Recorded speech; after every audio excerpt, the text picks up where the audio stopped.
feature which focuses on forward funding.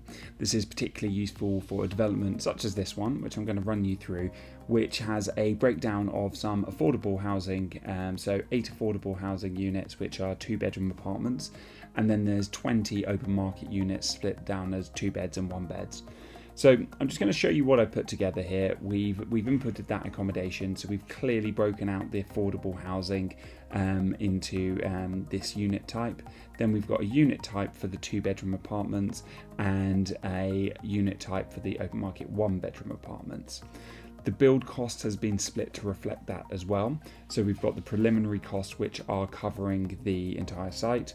Then we've got the affordable housing build cost, which is just in as a single line item. And we've got the open market build cost, which is a fixed price JCT in this case, but you can add as much detail into this as you want if you want to do a full build cost breakdown.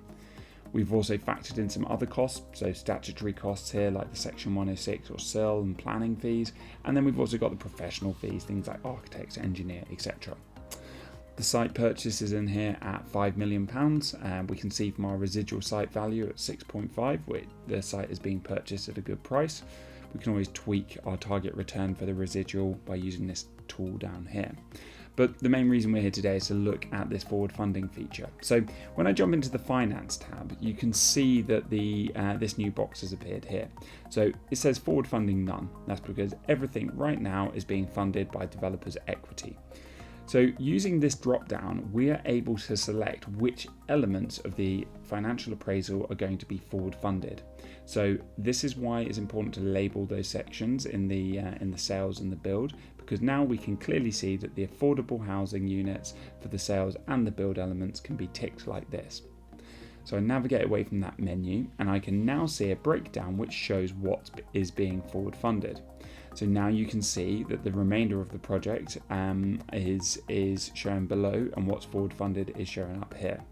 So when I add a lender, this lender, let's just call it senior debt for now, is all going to be worked out on the basis of anything that is not being forward funded. So in this case, this would be on the open market value. So when I put in 50% of GDV, that is 50% of the open market GDV. We can then set our interest rate as we would normally. Let's just say a 6.5% interest rate on a term of 18 months. And then when we set our fees, these again are the same. So 1% of the gross loan, as an example, is 1% of the gross loan. But then with the exit fee, if we said 1% of the GDV, that is 1% of the open market GDV in this case. So 1% of anything that is not being forward funded on the GDV. So now that's complete, we've got a nice clear breakdown of the forward funding, of the total borrowing on this project, and then the equity requirement from the developer.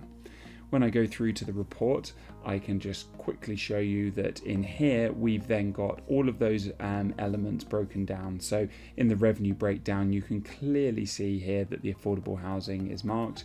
The affordable housing is clearly shown here as well within the unit breakdown.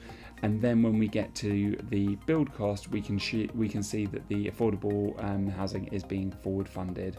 So when we get to the finance section, this is all to do with the open market or anything that is not being forward funded. So it's still really nice and clear and able to demonstrate the true strengths of any development.